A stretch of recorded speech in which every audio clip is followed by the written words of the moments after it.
In today's video, Krishna shares a court news update regarding DV 2020 Gomez and consolidated cases.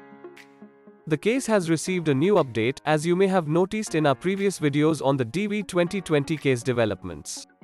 The government's plea to extend their next filing deadline to February 17, 2022 was approved by the Circuit Court of Appeals.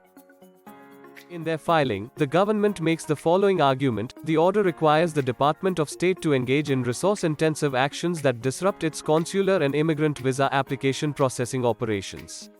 Further, the order undermines the Secretary's discretionary authority over the prioritization of the Department of State's finite resources to support consular operations during the ongoing COVID-19 pandemic.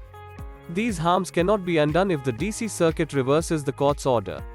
In summary, what they are trying to explain in their filing is, implementing the final Gomez ruling of October 13, 2021, will employ the resource that could disrupt the processing of consular and immigrant visa applications.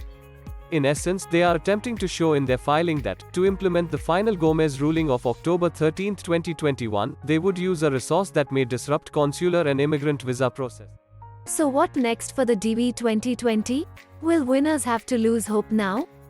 Next, the government will submit a motion to stay with Judge Mehta probably on Monday. On the same, Gomez and the consolidated cases will oppose the motion. The government will file a response, after which Judge Mehta will rule on the request. Judge Mehta can take as much time as he wants to issue the order, and the government is obligated to implement the order until a stay is obtained. Nevertheless, everybody has the right to appeal. Even the government. We all have different opinions on this. We will soon know which ones the court confirms. On the other hand, it appears that these lawsuits are going nowhere. Yet, I'm hoping for a favorable resolution in this matter, and that the long-awaited winners' visas will be awarded. Furthermore, the outcome of this action will also decide what happens next in the DV 2021 reserved visas proceedings. I hope so. It will turn out well and in favor of the DV winners who have been waiting long for their visas to be issued. Please let us know in the comments section below if you have any questions. Thank you for watching this video till the end. Good day. And yes, don't forget to check our other videos related to the diversity visa.